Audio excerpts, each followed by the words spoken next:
Hello all, I am Carrie and this is Beyond the Womb Tarot, where I channel messages that help you continue to grow beyond the womb or expand your mind outside of your current comfort zone to enable you to become your highest self. All right, I'm very excited today because I finally have the chance and time and opportunity to do another pick a card reading. It's been a while. Like if I look back in the files, I'm sure it's been 6 months plus since I've done a pick a card reading, and I really enjoy those. Like I really enjoy feeling the different energies that come from pick a cards. But I just really been into the collective reading so far. Anyway, we have another pick a card reading today, and the question is, or the thing that we're going to be answering is, who is walking with you right now in terms of like your spirit guides? Who is guiding you right now, and what message do they have for you? So I was really inspired to do this reading because I just did a reading for myself, and it was just so clear in the reading that my guides were walking with me. They were, holding me by my hand. They were giving me hugs. Like I just felt the energy of really them surrounding me and being loved. And I was like, I remember when I first started in spirituality, I didn't know who my guides were. I didn't really understand how to contact and connect with them. I didn't even understand, like the importance of knowing that you are not alone. And so with this reading, I just want to help us see and understand that there are people walking with us. There's certain energies that we resonate with, certain energies that we just work with all the time, even if we don't necessarily know their names. Like we are not alone. So that's the purpose of me doing this reading. And I have 3 piles here for us to choose from. Of course, this is a collective reading.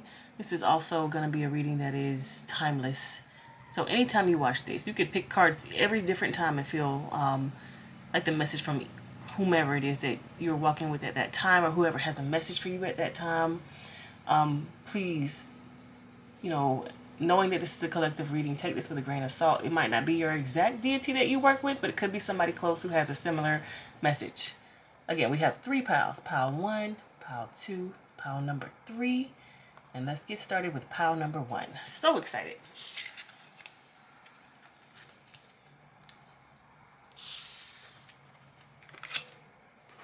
So, I forgot to mention, this is the deck I'm using, the Keepers of the Light Oracle cards, to choose the deity.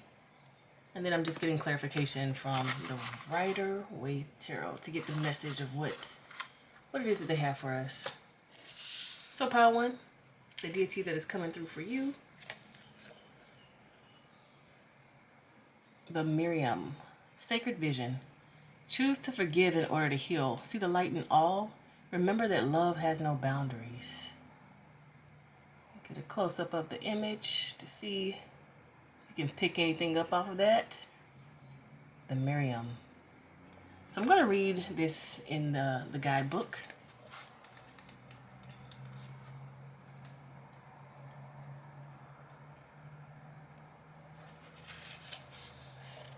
The Miriam, which means the beloved, are twin flame angels who come as one. They are mirror images of each other. They are the angels who appeared to Mary Magdalene in the tomb of Jesus after his passing. The angels spoke directly to Mary and helped her move beyond her grief so that she was able to commune with Jesus once more. They can help us move beyond the cloud of grief too. They heal grievances of all kinds, including ones that have been created by religion or the idea that God does not love or accept us because of a mistake we once made. The Miriam help us remember that we don't need to ask God for forgiveness because he never condemned us in the first place. The extended message says there is a real opportunity for you to move beyond grief or grievance at this time. The Miriam are here swirling their holy light all around you so that you can regain a sense of union with Spirit. You are loved beyond words. Choose to see the light of God in everyone and everything, and choose to love without boundaries. Honor others and honor yourself with your sacred vision. You are in a space of deep healing and forgiveness. Choosing to see the light of the world will help you grow even more. Well, that's beautiful. Okay, pile 1, the Miriam. That's who's walking with you right now. It's interesting, when I saw the lilies on the card, I was like, reminds me of like a funeral. I'm not sure if someone in your life has passed and you're grieving that right now. Or even like there's a situation that you've been in that has ended and you're grieving that, something that you're just not quite over yet. The Miriam are here to help you understand and see that I don't know, sometimes we can think of things ending or people passing on as like a punishment, or like we feel that we've done something wrong, or even like survivor's guilt. There's all these things that we can feel when something has ended. Even like guilt or shame, or like there's all these heavy emotions that you can feel. And the Miriam are here to say, hey, like, you don't have to feel that. You don't have to feel like that, at least not for long. I think they want you to look past the grief and past the pain and see what the truth, the reality is. But no need to guess because I have clarification cards. Again, I'm using the Rider-Waite deck to clarify. Let me just make sure there's no nudity. Okay. So I intended to choose 3 cards only, but 4 clearly came out. So I was like, all right, I can take them. I'll take all 4 cards.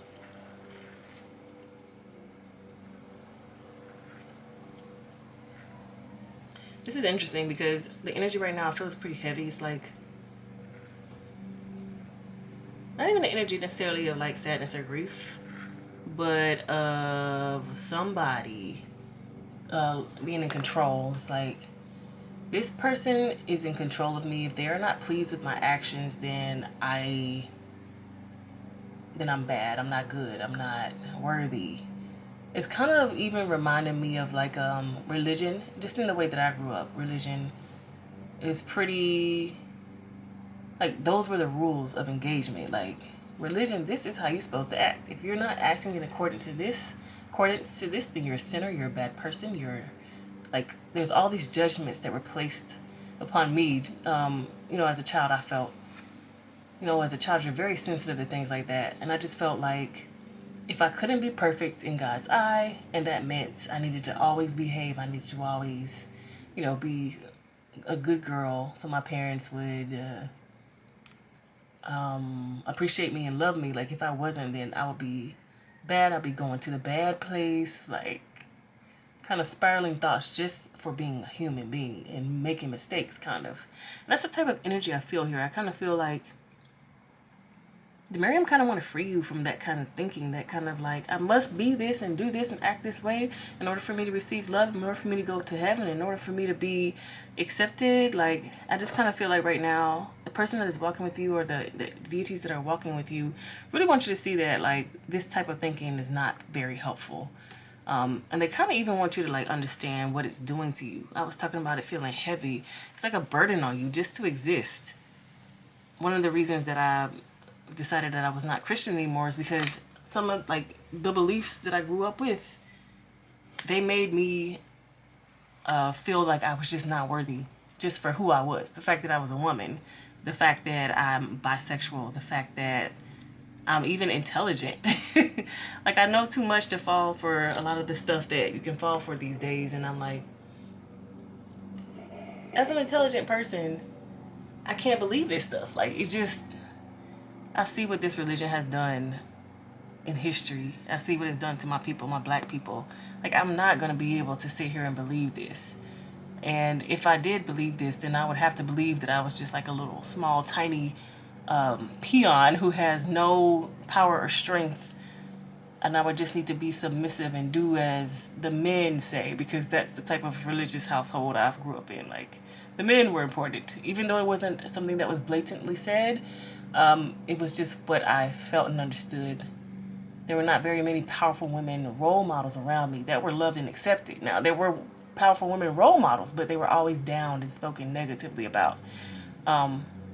I think I'm sharing all this with you just to say, like, who is it that you know you are and believe you are and understand that you are? And who is it that the powers that be around you are wanting you to be? Kind of like pressuring you into being? Or like, even if you want to align with this religion or this way of belief or way of being, how does it make you feel to attempt to be that versus you just being you, I'm really feeling here the Miriam are wanting you to know that even though there's this powerful energy saying, hey, you got to be this, you got to do that. Because if you're not, then you're not going to be loved and accepted. And oh no, that will be the end of the world. Even though there's this energy around you, like, see how it's affecting you. These are both 4s. It's kind of like cause and effect to me. It's like, with this really strong, intense, controlling energy around you, it makes you small and And it's like you're being crushed, kind of like that energy, that feeling, that energy. And Miriam want you to know that you don't have to be like that. You can free your mind. That's what I see when I see this Queen of Swords card. The Queen of Swords is she's very no nonsense. Like, she uses her own judgments in order to decide what's right or wrong, good or bad, what is for her or not for her. Nobody tells the Queen of Swords what to do because she is the Queen of Swords. You see, she got this thing in her hand. She is ready to go. And I feel like this would be you, like, tapping back into your intuition, tapping back into, like, instead of me allowing this crushing energy to control me, I'm going to break free from this and I'm going to go see what the truth is out here. Out here in the world, out here in, like, in my actual life, and not in this dream world that it was created, you know, within my religion, within my family, within, you know, whatever the thing. It doesn't have to do with religion. It can do with anything. It can be a job, and your job is telling you that you're not good enough for X, Y, and Z, that you will never be. And oh my God, I remember when I first became a scientist, I was told I was not a scientist and I wasn't smart enough. And I'm sitting here like, dang, well, why I got all these 3 degrees then? Like, how is it that I'm not a scientist? I have 3 science degrees. Tell me that. You know what I mean? This is you kind of questioning those things that are being said to you, and really not really so much as trying to figure out why people are saying that to you, or why this energy is there in your life, why other people believe that. Not that, but trying to understand, what is it that I believe that is going to make me feel great about myself, that's going to make me understand myself better, that's going to help me move forward on the things that I care about. Like, what is that? What's going to, you know, bring me up out of this crushing energy so that I may do, I don't know, do me. Like, that's literally all I want to do, is do me and not be held back in any kind of way. I think you're being helped to explore that more.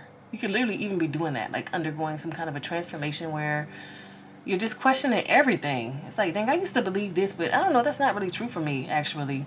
My life experience has shown me X, Y, Z. But this belief was placed on me at a very young age, but I see that it's been holding me back from achieving my goals because I thought, oh, I wasn't good enough, I wasn't smart enough. Like, whatever the belief that has been placed on you. I really feel like, especially because in this book we saw, in the description, was talking about Jesus. Like, Jesus coming out from the cave, like he was supposed to be dead, but he's not dead. And it's like, oh shoot, so people can just not be dead? Like, that's a whole other belief system that you're picking up.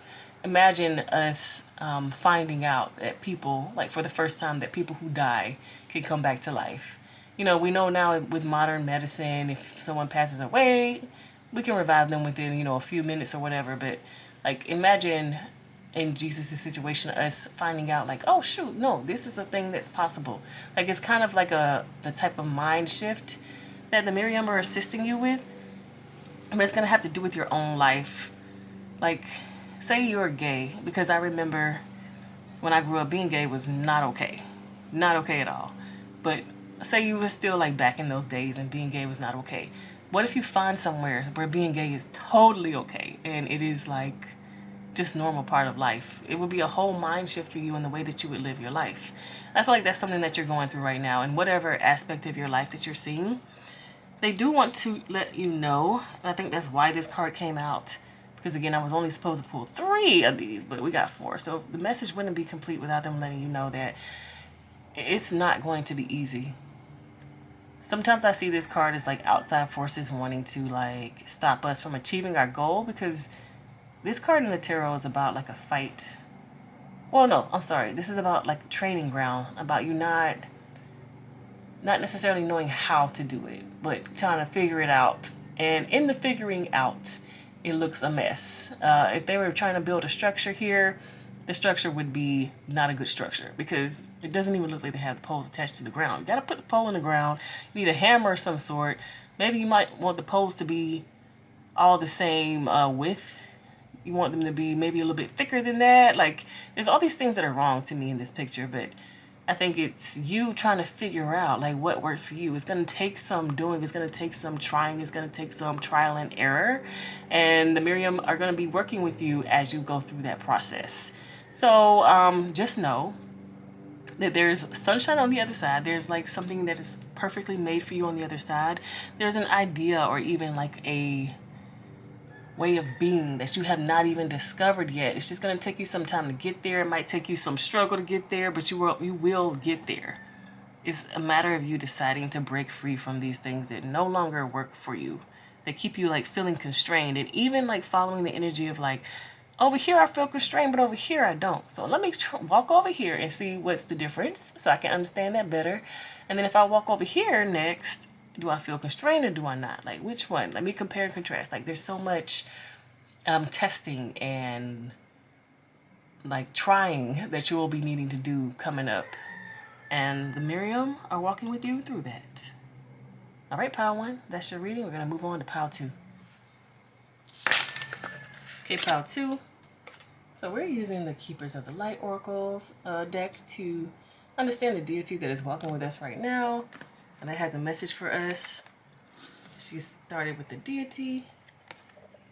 So you're working with Kuthumi right now. It says Cloak of Wisdom. Kuthumi. You already know the answer you seek. Trust what you know. Just to zoom in a close picture here of Kuthumi.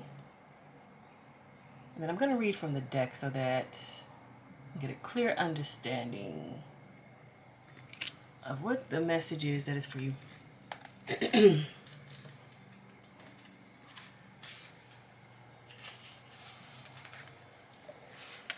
Oh. Kuthumi can pronounce Kutumi. Kutumi is an ascended master who appears as a well-dressed Indian man with a golden aura. His teachings were brought to the world by Madame Blavatsky in the 19th century.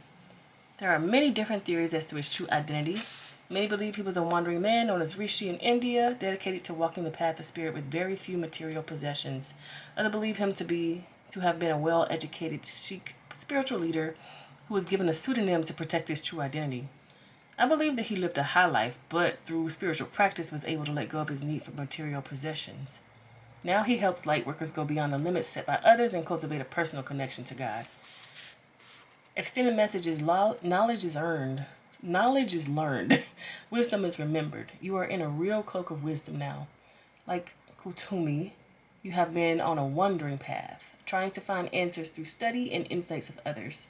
But now you're uncovering the truth of your own soul. Your soul is leading the way, and you are being encouraged to follow. The fog is clearing. The light has come, and it is shining on you. Your soul is saying yes. It's your cheerleader. Follow it. Trust the endless wisdom within you. Go, go, go.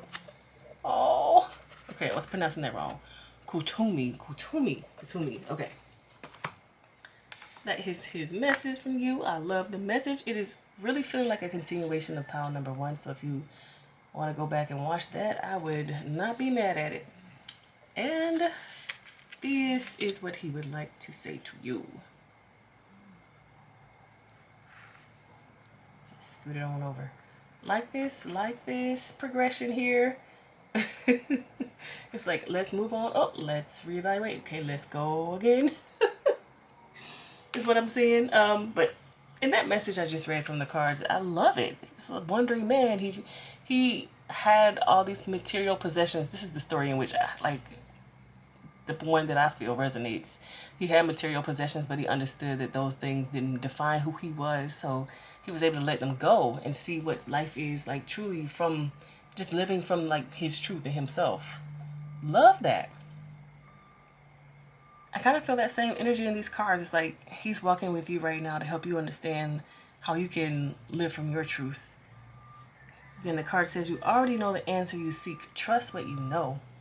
So many times I have known something. Like I've had the book knowledge or the understanding of it, but I didn't understand it. Like I didn't have the wisdom of having gone through that situation in order to like deal with it well. It's like I knew this person coming into my life, not a good person for me, but I don't understand how to deal with them. Or I knew this job, not going to be a good job for me, but it's like the only option I have, so I'm going to take it anyway and see what happens. And then what happened was everything that I knew would happen, but I didn't understand it. It's like I had to go through it first to understand it. I believe that this man, he knew like, hey, having all these possessions doesn't make me who I am, but I don't really understand what life is without the possessions. So who am I without the possessions? Let me try to check and see. I'm not saying that we need to give up all of our stuff or whatever. That was his personal journey, because I'm not trying to do that. But it's like you have this internal understanding of things, but having the opportunity to go out and like walk on that and seeing what that means, like walking the walks, like, okay, this is how I see the world. Let me walk the walk as if the things that I see and believe and understand are true, and let me, like, practice what I preach. Let me not just think these things in my mind. Let me live on them. Let me stand on them, and let me like build up these beliefs within me. It's even giving me like the energy of, say, if you were a preacher or a spiritual teacher, it's cool for you to, read all the books and learn all the knowledge, but if you haven't walked the path yourself, like, how good of a teacher are you going to be? And I just really kind of get the energy of you coming up with your own thing. Yes, you've read the books, you understand the math, you understand, math 101, but by the time you've completed all the lessons and tests and stuff, and, got all the degrees in math that you have, are you coming up with your own theories? Or are you just spitting back what these people who have been doing mathematics for centuries have spit back already? Are you talking about it in a more... Sorry, it's hard to talk about math. I was never good at math, but you know what I'm saying? Like, you've done all the education, but now what extra do you have to add to the story? Like, what other formulas can you come up with? Like, are we just going to repeat back what was told to us? And so now that I'm looking at the Knight of Cups, I kind of feel like that energy of the trepidation that you have when you move forward into something new that you haven't quite proven. It just reminds me of, like, okay, say for me, a tarot reader, my first time ever doing a reading for somebody else. I read for myself all the time. I think I'm 100% accurate with me, but, going out and reading for somebody else and, like, being vulnerable to say, I've never done this before. I'm going to try it out. I've tested this here at home, but now that I'm out in the real world doing this, what is it like? What are the results going to be? Am I as accurate as I think? And you're somebody who's completely different from me, who has walked a different life from me. Can my methods also extend to you? It's like that, that vulnerability of you putting yourself out there. Like, that's what I see when I see this Knight of Cups card. It's like doing that, and then here in this Three of Wands card is the evaluation. Okay, so how was I? Is my understanding great enough to extend to others, or is it just me that I'm teaching for? Especially if you're somebody who wants to be a spiritual teacher. But there's all kinds of things that we can teach. We don't have to be wanting to teach spirituality. We can be wanting to be like a yoga teacher. We can be wanting to be like a teacher, period. Like, have I learned my lessons well enough to get out here and teach y'all? Not even a teacher. We can be wanting to open up our own, like, I keep thinking, like, open up our own thing, like doing our own thing. Imagine you going to college, getting the degree, and now it's time for you to do your own thing. If you're even a doctor, you're going to open up your own practice. Like, you have the education, but can you do it yourself? They say the true measure of knowledge is if you can teach it. So it's like you trying to get out there and teach it on your own, and give yourself, like, really, like putting little pieces of you out there into the world. I think the best teachers, at least the best teachers that I've had, and this is not even when it comes to like teaching science or math or anything like that. This is teaching like life skills. The best teachers that I have shown me through their personal anecdotes and experiences. They don't just say, here, click this button, click that button, type like this. Like, no, they say, this is how I do it, and this is why I learned how to do it. Like, the best teachers, they'll give you a story, and they'll say, this is how I came to be this. This is how I understood how to put this together. Like, they kind of walk you through it. They don't just say, do this, do that, do the other thing. And for you to be able to be a great teacher like that, you'll have to have that backstory. Like, you got to be able to show your work. And so you would need to go through it. You understand what I'm saying? You can have all the knowledge in the world, but if you don't have that wisdom to back it up, how can you convey it and teach to others? Like, you need to go through it, is what I'm telling you. And what I see here in these cards, and what Kotumi is teaching you is, as he walks with you, is that you might be seeing it. You might be bird's eye down looking at all the pieces on the map, and you're like, I'm not going that way because there's this that way. I ain't going over there. There's this, that, there. And like, I'm going to stay where I am in my place of comfort. Why would I go outside of myself? Really showing you that you have lessons to learn. Like, I even get the energy of many lessons because this is a Knight of Pentacles. Knight of Pentacles don't stop. Like, he might be slow, but he ain't going to stop. He's not going to stop progressing. It's like you being a lifelong learner so that you can be a lifelong teacher. The types of lessons that you're going to be teaching, like I really get the energy of a life coach, but you don't have to be, again, because my greatest teachers have not even had the intention of giving me life lessons. They are just teachers. They're teaching me something, but in the teaching, they like sew in the life lessons. If we're talking about like a tapestry or a piece of clothing, the life lessons are just sewn in there because they have them. They come out of them. It's that wisdom that just comes out of them. And pile number 2, I really feel like in order for you to be the teacher that you're meant to be the person who is walking in this world as you're meant to be. Again, you might not even intentionally be wanting to teach, but this is what you're going to be doing. I'm sorry. I was trying to give other examples of like, oh, you might not have to be a teacher. No, you're a teacher. And you have this knowledge, but it really needs to be turned into wisdom by experience. And that is how you're going to be teaching these lessons. Again, it doesn't have to be an intentional teaching of the lessons. It's just the way in which you understand the things so that you're able to express them to others. Again, great teacher is going to be someone who not only knows the things but can teach them to people, who can give them the story, who can give them the backstory. I think, you know, how they always talk about how we're losing the recipes. There's so many small things that people nowadays growing up don't understand because they don't understand the backstory. It's like, why don't we just, you know, if we want to make some hot tea, why we don't just turn on the hot water and then use that hot water to make the hot tea? It's like, well, actually, there's something that happens in the pipes when you turn on the hot water. You don't really want to be drinking that because there could be all kinds of like metals and like hard things in there that can harm you. It's coming out of the hot water pipes because when you put heat and whatever the material of the pipes, it makes a reaction. Like, they don't understand the backstory. They are like, oh, look, a shortcut. You know, I think there's all these small lessons that even us, ourselves as teachers, we might not fully understand until we go through it, until we like spend the time, like take the time to understand the lesson. And I just really feel like that's you. You got all the book knowledge now, but you got to go get that world smart. You got to go out there and like take action. You got to go out there and like test your theories. No sitting in the safe space thinking, oh, I know everything. I'm good. I'm just going to avoid trouble. I'm not going to, you know, step out here in these shaky waters. No.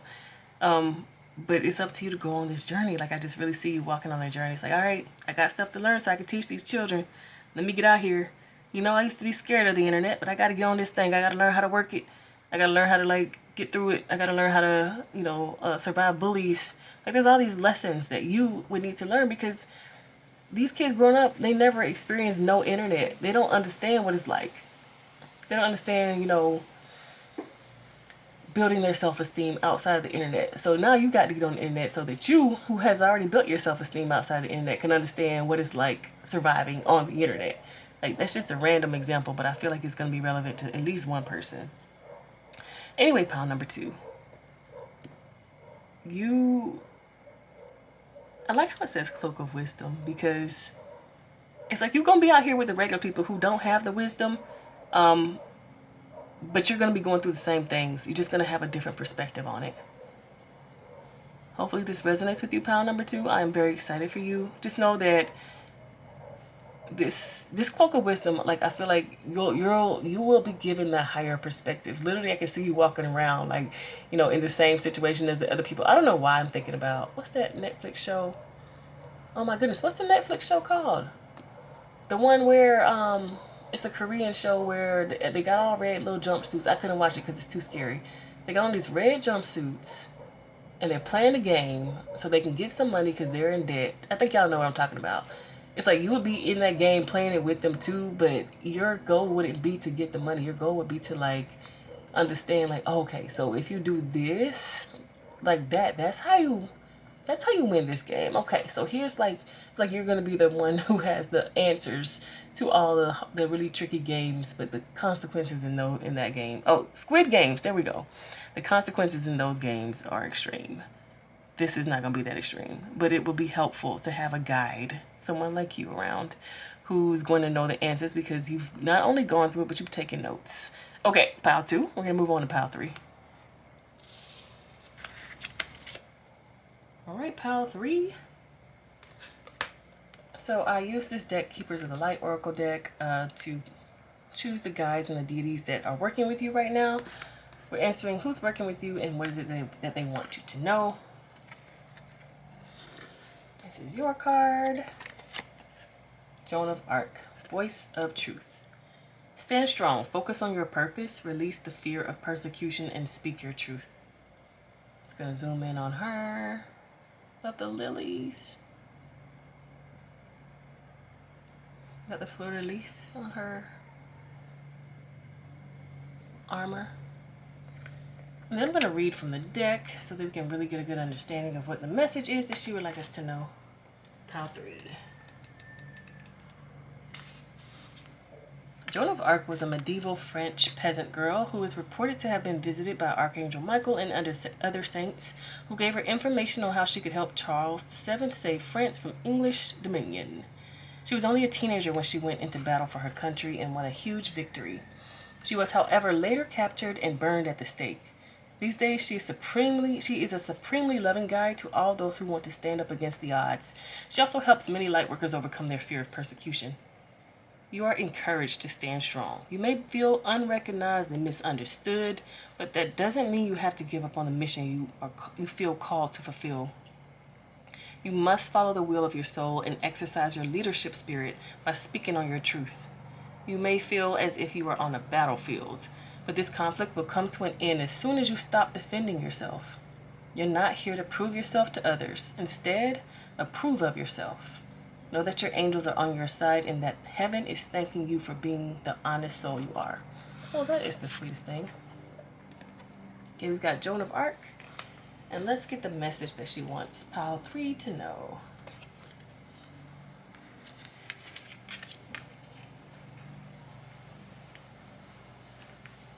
All right.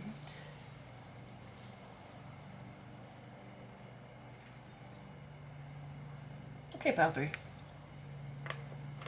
You know, I don't know a lot about Joan of Arc. I don't know if do we study that in school? Not sure. But the story about the burning on the stake, I don't like that. I feel like especially now in this day and age of social media and like public shaming each other all the time and cancel this and cancel that, it can be really scary to like have your own opinion and like exist. That's it. Exist by having your own opinion. It could just be a little bit scary. And I am certain Joan of Arc is here to say, hey, it's gonna be all right. I was burned at the stake, but I'm still happy to come back and like guide you guys to like say the truth. Say your truth. No matter what the consequences, like you feel that the consequences would be. I really feel like she's saying that you have more joy in expressing your truth than you do in holding it in. It's just too difficult to hold it in.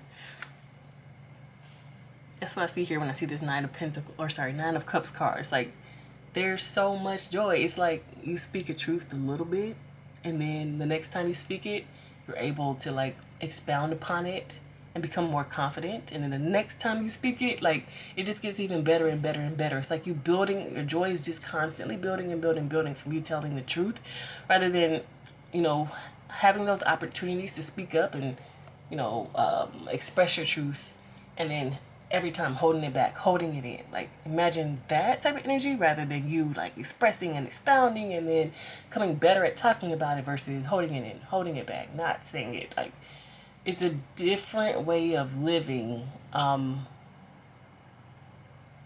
It's a different way of living.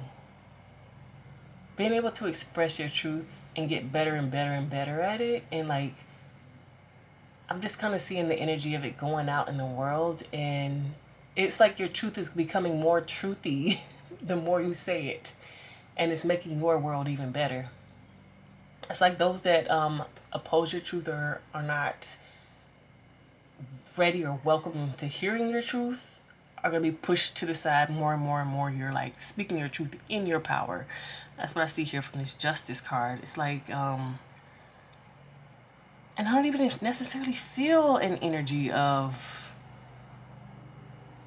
something bad happening. It's kind of like They're just getting pushed to the side. It's like, oh shoot, look at them. They up here speaking truth. I need to go to the left because I can't handle that. Like people will orient themselves in the direction in which they need to go if they want to move closer to you because they resonate with your truth, or if they want to back away from you. And I think maybe in your experience in life, you haven't liked that. You don't like people moving away from you.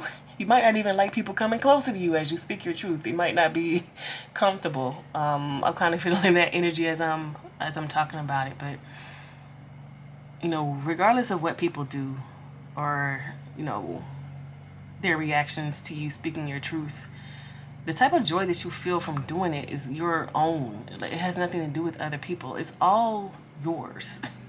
I'm even getting the energy of like, imagine if Joan of Arc never spoke up. What would have happened to the English when the French invaded? Like, would they? I don't know. I cannot even tell you what war we're talking about. But would they have survived or done as well? Or we're able to move key components to wherever they need to go if she hadn't said anything. Your truth, speaking your truth, can be the same impact as what she had way back then. I think sometimes we don't realize that we're literally in the making history phase. All the things that happened back then are history. The things that we're doing now are going to be history, later. And so even though it seems so small and tiny, we don't understand the impact that things can have. That can literally escalate. Like I'm thinking like, I always think about logarithmic functions, but like just a extreme escalate. You do one little unit of truth speaking and 10 units of love go out into the world. Like you don't understand the impact that you have, because I don't think you're supposed to understand it just yet. You're just supposed to be you. I think if we're thinking in terms of impact, then our motives might not be very clear and loving. But again, let me get back on topic. What Joan of Arc is saying though is that I really just get this feedback loop of you speaking your truth, and then you having more truth to speak, and even more truth to speak, and even more truth to speak. It's like you're getting a megaphone, and it's not even that you are speaking louder or talking to more people, but it's like you and your aura is becoming like truth filled. It's like, I don't need to lie anymore. I can just be me. I can be honest. I can be open. I can speak my truth. It's gonna flow out of you. Maybe your speech will be even better. You're not gonna study. You're not gonna what is it called? Waffle. Sometimes when you talk to somebody, and this happens a lot with me actually. You say one thing to them, and then you ask them, "So is this true?" And then they say, yeah, it's true, but this and that and this and that, but they're going like back and forth on it, and then you like kind of press them a little bit, and you say, okay, so what is it? Is it this or is it that? And then they go, well, I thought it was this, but then it was that. Like you can clearly see them backpedaling when you're questioning them, because they're not really comfortable speaking what the truth is. Either, because they were lying, or because they're just like, okay, they're actually questioning me on this. I'm not comfortable putting this out there yet. Maybe they're just not ready. I don't know. Either way, it would not be you. Like, as much as you speak your truth, is the more comfortable you're going to be at it. I definitely have experiences of this in my personal life. I remember simple stuff. How are you today? I remember in the beginning of my journey, oh, I'm fine. Fine. I'm always fine. Everything's fine. Now, oh, you will get a story. If I feel like it, of course. Sometimes I'm just like, I'm good, whatever. But I don't feel inclined anymore to just be like, oh, I'm fine, everything's fine. I might be like, you know what? Today started out a little bit rough, but I'm getting back on track. Like, I'm going to tell a more complete story of how I feel, because I'm interested in putting together the sentence of how I feel. It's like, let me answer that question, because I'm interested in hearing the answer my daggone self.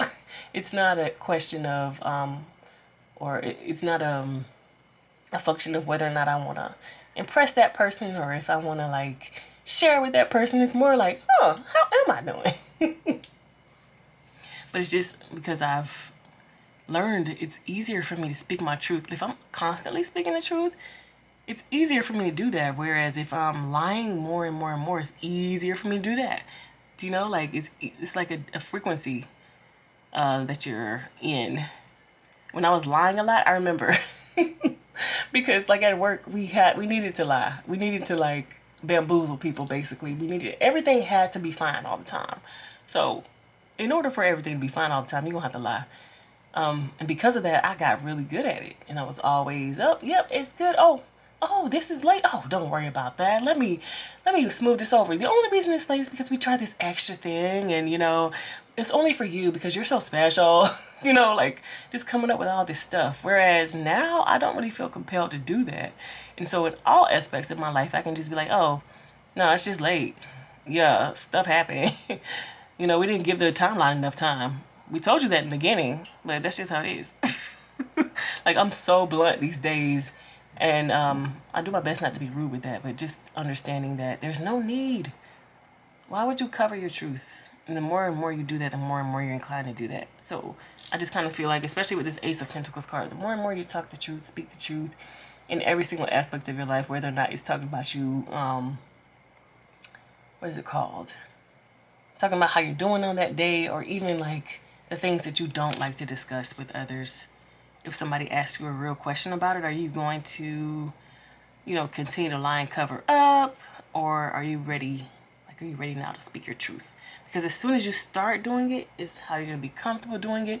It's how you're going to like come up with smoother ways to say it. Like, putting together sentences better. I don't even know how to describe the energy that I'm feeling, but it's not really an energy of like, I think sometimes we think about speaking our truth. It kind of feels like it's combative. I'm going to go out there and I'm going to argue with people. I'm going to be combative. But this energy I really feel is just about you being more comfortable speaking it. Getting into a frequency in a place where you know it's okay to do that. You don't have to pretend or cover up or hide anything, because you yourself feel comfortable in being yourself and saying things the way they happened, or saying things as you see it. Like, this is life as I see it. And here I'm going to talk about it because I get to see things my way. And I get to talk about them. Like, that's the type of energy I feel, is you just like feeling comfortable and confident because you're in that frequency of desiring to say things based on how you feel.